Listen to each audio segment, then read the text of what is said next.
Hello dear students, आज हम लोग एस सी वर्मा जी का किताब जिसका नाम है कॉन्सेप्ट ऑफ फिजिक्स के वॉल्यूम 1 का chapter 5 Newton's law of motion के एक्सरसाइज का प्रॉब्लम आज हम लोग सॉल्व करने वाले हैं।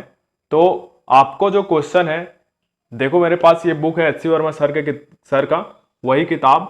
यहाँ पर मैं आपको क्वेश्चन पढ़कर बताऊंगा और फिर उसका सॉल्यूशन मैं आपको बोर्ड में बताऊंगा। और आपको जो क्वेश्चन है वो स्क्रीन पर दिखाई देगा, आप वहां से क्वेश्चन प्रिफर कर सकते हैं और सॉल्यूशन जो मैं बताऊंगा उसको आप प्रिफर करेंगे।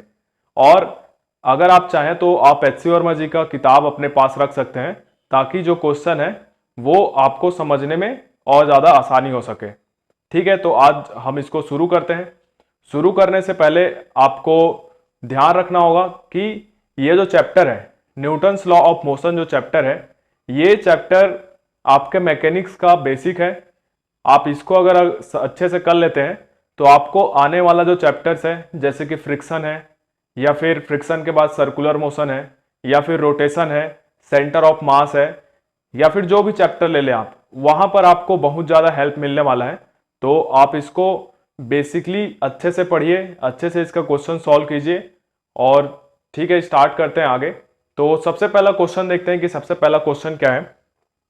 तो पहला क्वेश्चन क्या है, A block of mass 2 kg placed on a long frictionless horizontal table is pulled horizontally by a constant force capital F. It is found to move 10 meter in the first 2 seconds. Find the magnitude of F. ठीक है, ये question क्या बोल रहा है question number 1 में। Question number 1 की अगर आप बात करें तो क्वेश्चन नंबर 1 में एक मास है 2 kg का और उसको रखा गया है एक लॉन्ग फ्रिक्शनलेस हॉरिजॉन्टल टेबल पर। तो देखो सिस्टमेटिकली डायग्राम बनाया करो। तो ये एक लॉन्ग हॉरिजॉन्टल टेबल है, इस पर एक मास को रखा गया है जिसका मास है 2 kg। ठीक है, और ये जो टेबल है फ्रिक्शनलेस है। न्यूटन्स लॉ ऑफ मोशन को शॉर्ट में एनएलएम भी बोलते हैं इसी को। और यहां पर जो भी प्रॉब्लम आप करोगे वहां पर फ्रिक्शन का कोई नामो निशान नहीं रहेगा, फ्रिक्शन इसके आगे आएगा। तो जो भी सरफेस आपको दिया जाएगा जनरली वो क्या रहेगा, फ्रिक्शनलेस रहेगा। ठीक है, तो यहां पर क्वेश्चन में बोला गया है कि ये जो टेबल है फ्रिक्शनलेस है और इसको एक एफ फोर्स से, कांस्टेंट एफ फोर्स से पुल किया जा रहा है। तो मान लो यहां पर इसको एक एफ फोर्स लगाकर इसको इधर आगे पुल किया जा रहा होगा। इसमें कहा गया है कि ये इनिशियल जो 2 सेकेंड है उस पर ये 10 मीटर आगे चला जाता है। तो देखते हैं, ये सपोज ये 10 मीटर आगे पहुंचा, यहां पर पहुंच गया 10 मीटर।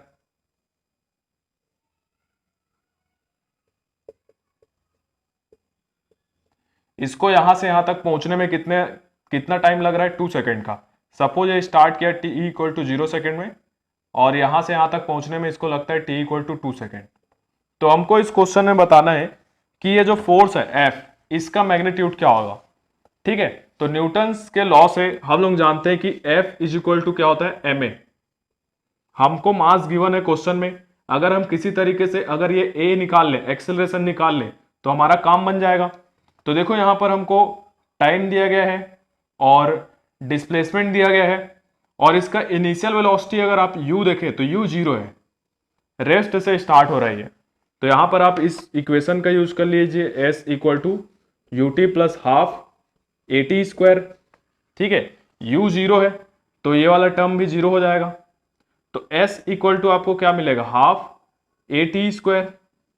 ठीक है, अब देखो यहां से हमको चाहिए a का वैल्यू, तो a क्या मिलेगा, इस 2 को उधर भेज दो तो 2s अपॉन में टी स्क्वायर। क्लियर है यहां तक। तो 2s मतलब कि 2 इंटू एस है 10 मीटर और t का स्क्वायर मतलब कि 2 का स्क्वायर। तो उसको आप सॉल्व करोगे तो 2 से एक 2 कैंसिल हो जाएगा, फिर 2 5 जा, तो ये आ जाएगा 5 मीटर पर सेकेंड स्क्वायर। ये हमारा एक्सेलरेशन आ गया। अब F इज इक्वल टू होता है ma। तो मास गिवन है 2 kg और एक्सेलरेशन आ गया 5, तो 2 इंटू 5 आ जाएगा 10 न्यूटन। तो जो फोर्स इस पर लगाया जा रहा है उस फोर्स का मैग्नीट्यूड है 10 न्यूटन। ये आपका आंसर हो जाएगा। तो आई होप आपको ये क्वेश्चन क्लियर होगा, आपको समझ में आया होगा। ठीक है,